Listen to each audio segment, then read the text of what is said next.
جانور میں خواہش اور فرشتے میں عقل ہوتی ہے، مگر انسان میں دونوں ہوتی ہیں۔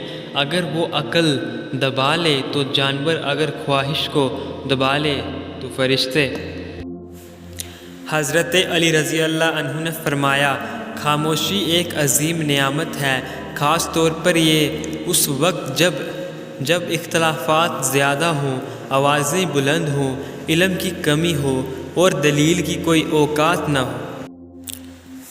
حضرت علی شیر خدا رضی اللہ تعالی عنہ نے فرمایا، اگر انسان کو تکبر کے بارے میں اللہ کی ناراضگی اور سزا کا علم ہو جائے تو بندہ صرف فقیروں اور غریبوں سے ملے اور مٹی پر بیٹھا کرے۔ ہر اس دوست پہ بھروسہ کرو جو مشکل میں تمہارے کام آیا ہو۔ رشتوں کی خوبصورتی ایک دوسرے کی بات کو برداشت کرنے میں ہے۔ بے عیب انسان تلاش کرو گے تو اکیلے رہ جاؤ گے۔ ہمیشہ اس انسان کی بہت عزت کرو جو آپ کو ناپسند ہو، کیونکہ ہو سکتا ہے کہ آپ کی عزت کرنے سے اس کا کردار بدل جائے۔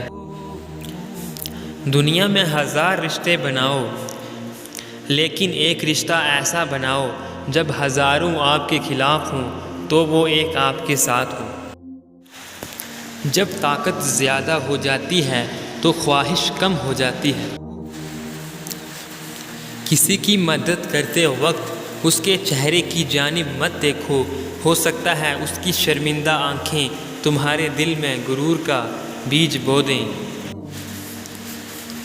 خوف خدا ایک ایسا چراغ ہے جس کی روشنی میں نیکی اور بدی صاف نظر آتی ہے۔ جس شخص کو تم سے سچی محبت ہوگی وہ تم کو فضول اور ناجائز کاموں سے روکے گا۔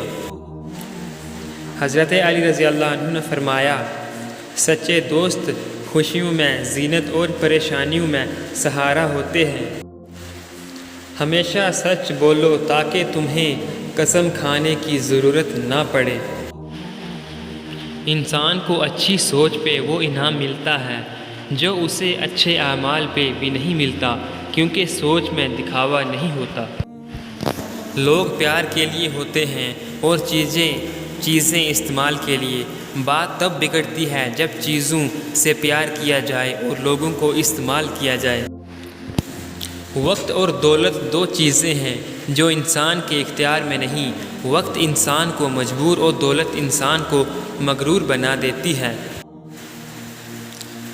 کسی کا ظرف آزمانا ہو تو اس کو اپنے سے زیادہ عزت دو۔